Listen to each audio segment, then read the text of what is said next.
PCSJ 2022 की परीक्षा में सहारनपुर जनपद की महिलाओं ने भी परचम लहराया है। इसमें पूर्व विधायक मामचंद लांबा की पुत्रवधू दीपिका रानी भी जज बन गई हैं, जिससे उनके परिवार व क्षेत्र में खुशी की लहर है। दीपिका रानी के जज बनने से पूर्व विधायक मामचंद लांबा बेहद खुश हैं। उन्होंने दीपिका की सफलता को उनकी मेहनत व लगन बताया है। दीपिका ने बिना कोचिंग लिए सिर्फ इंटरनेट से जानकारियां जुटाकर यह मुकाम हासिल किया है।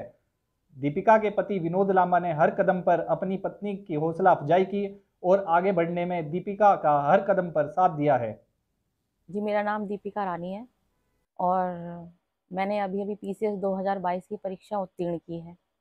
आपको परीक्षा उत्तीर्ण करे कैसा लग रहा है कि आप जज बन गए आज, तो कैसा महसूस?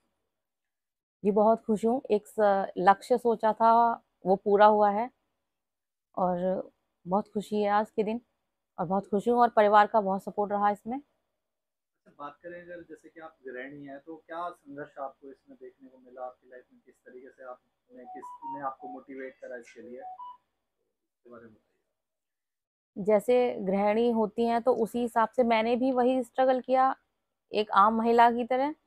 मुख्यतः परेशानी समय की आई, लेकिन मैंने फिर एक रूटीन बनाया कि इस टाइम से इस टाइम तक काम करना है और बाकी समय जो बचेगा मैं अपना पढ़ाई के लिए दूंगी। और अदर एक्टिविटी मैंने सारी छोड़ दी थी, लाइक टीवी देखना, फिल्म देखना। तो उस चीज़ को मैंने रोक कर फिर मैंने यहाँ से समय निकाला अपने लिए और फिर मैंने इस दिशा में कार्य किया। और सहयोग के लिए मेरे परिवार में बहुत सारे लोगों ने सहयोग किया है, जिनमें मेरे मम्मी पापा, जो वो बहुत चाहते थे, उनका सपना था कि उनकी लड़की कामयाब हो, उनका बहुत विश्वास था कि उनकी लड़की ज़रूर कामयाब होगी। और तो ये आज वास्तव में ऐसा क्षण वो आया है और मैं गौरवान्वित हूँ कि मैं उनकी बेटी हूँ। और मेरे भाई देवेंद्र सिंह, रविंद्र सिंह, प्रताप सिंह, मेरे जीजा जी कविंद्र सिंह, उनकी और आशीष जी, उनका बहुत बड़ा योगदान है। और बहनें लता रानी, गुड़िया, बहुत बहुत शुभकामनाएं आपके लिए कि जो आपने मुझे बहुत सपोर्ट किया। और ससुराल पक्ष से मेरे सास ससुर, मेरे हस्बैंड, उनका बहुत योगदान है। उनके बगैर मैं यहाँ नहीं, और खास तौर से अपने हस्बैंड के बगैर मैं यहाँ नहीं होती। उन्होंने मुझे जब भी गिरी तभी मोटिवेशन किया और जो जो परिस्थिति में जो जो चीज़ें मैंने डिमांड करी, उन्होंने मेरी हर ख्वाहिश पूरी करी और उनके बगैर मैं आज यहाँ नहीं होती।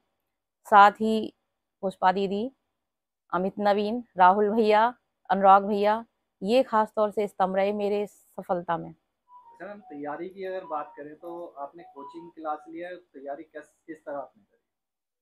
जी, मैंने कोई कोचिंग नहीं ली है, मैंने खुद ही सेल्फ स्टडी की है। कुछ बुक्स पढ़ी मैंने पहले और फिर वहाँ से अपने नोट्स बनाए और क्वेश्चन आंसर फॉर्म में वो नोट्स लिखे मैंने और डेली प्रैक्टिस की क्वेश्चन आंसर लिखने की। और करंट के लिए मैंने मैगजीन्स का इस्तेमाल किया और उसके बाद मैंने सोशल मीडिया का बहुत ज़्यादा यूज़ किया करंट अफेयर्स के लिए, कुछ वेबसाइट और यूट्यूब, उन्होंने मेरा बहुत सपोर्ट किया। अच्छा, फैमिली बैकग्राउंड की बात करें तो आपके पिताजी, माताजी और आपके ससुर साहब, आपके हस्बैंड, ये क्या करते हैं? किस तरह की फैमिली बैकग्राउंड? फैमिली बैकग्राउंड, मैं जिस परिवार से आती हूँ वहाँ मेरे फादर जज रहे हैं और मेरे 3 भाई 3 बहन हैं और सिस्टर भी मेरी जज हैं और उनके हस्बैंड भी जज हैं, आशीष जी। तो वो बहुत मोटिवेट करते थे। और कविंद्र जीजा जी, वो लोग बहुत मोटिवेट करते थे कि आप में इतना कॉन्फिडेंस है, आप करो, करोगी तो बिल्कुल बनोगी। तो और साथ ही बुलंदशहर से भास्कर फूफा जी, मंजू बुआ जी, आदित्य जी, उन लोगों का इतना मोटिवेशन था, उन लोगों को मुझसे ज़्यादा ट्रस्ट था कि मैं निश्चित ही कर पाऊंगी। उस इस जर्नी में वो लोग इतने सहयोगी थे कि जब भी मुझे महसूस हुआ कि मुझे ऐसा गिराव महसूस हो रहा है तो उन्होंने बिल्कुल मेरी सपोर्ट की। और ससुराल पक्ष से बहुत खास लोग हैं मेरे, जो मेरे बहुत नज़दीक हैं, मेरे सास ससुर, मेरे हस्बैंड और अमित नवीन, खास तौर से राहुल भैया, अनुराग भैया, पुष्पा दीदी, ये लोग थे जो मेरी इस जर्नी में बिल्कुल सहयोगी रहे। अच्छा, हस्बैंड का सपोर्ट कैसा मिला? हस्बैंड का सपोर्ट बहुत ज़्यादा अच्छा था। मैंने जब मैंने एलएलबी की इच्छा प्रकट की इन्होंने, तो इन्होंने मुझसे कोई सवाल जवाब नहीं किया।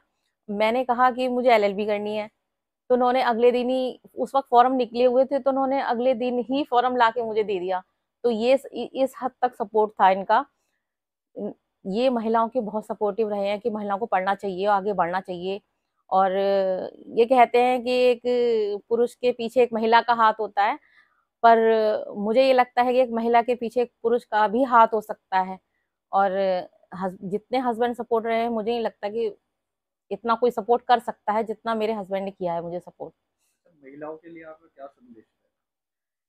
महिलाओं के लिए तो ये मेरा यही संदेश है कि आप घबराएं नहीं। हो सकती है कि परिस्थितियां थोड़ा सा आपके विपरीत तो होती हैं शादी के बाद में, पर आप धैर्य बना के रखें, संयम बना के रखें और धीरे धीरे अपने लक्ष्य की तरफ कार्य करें और निश्चित ही एक दिन वो लक्ष्य आपको बिल्कुल पूरा होगा।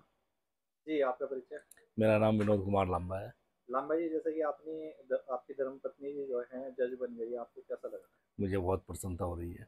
आपने किस किस तरह से उनका साथ दिया है? आपकी बहुत तारीफ उन्होंने करी है, तो उसके बारे में थोड़ा सा बताइए। देखिए, मेहनत तो उन्हीं की है और मेहनत में अगर कोई तिनका भी लगा दे तो उसका भी सहयोग हो जाता है। मैंने उन्हें जो चीज़ें उन्हें चाहिए थी वो समय समय पर प्रोवाइड कराता रहा, थोड़ा मोटिवेशन भी करता रहा, मोटिवेट करता रहा। जब आदमी गिरता है और संभलता है, क्योंकि ये कंपटीशन ऐसा है, इसमें गिरना संभलना बहुत रहता है। जहाँ जहाँ वो गिरी मैंने उनको मोटिवेट करके ऊपर उठाया। अच्छा, जैसे कि अभी एक वीडियो बहुत वायरल हो रही थी कि अपनी पत्नी को लोग एजुकेशन कराने से डरने लगे थे, तो उस चीज़ को लेकर आपका क्या कहना देखिए, सब सोचने का अपना अपना रवैया है सबका। पाँच उंगली तो बराबर नहीं होती। समाज में अच्छे लोग भी होते हैं, बुरे लोग भी होते हैं। सबसे बड़ी बात पति पत्नी के संबंध में ट्रस्ट की होती है। अगर आपको ट्रस्ट नहीं है तो आप किसी संबंध को नहीं चला सकते। विश्वास सबसे बड़ा है और आप अपनी पत्नी पर कोई भी हो उस पर धैर्य विश्वास बना के रखें।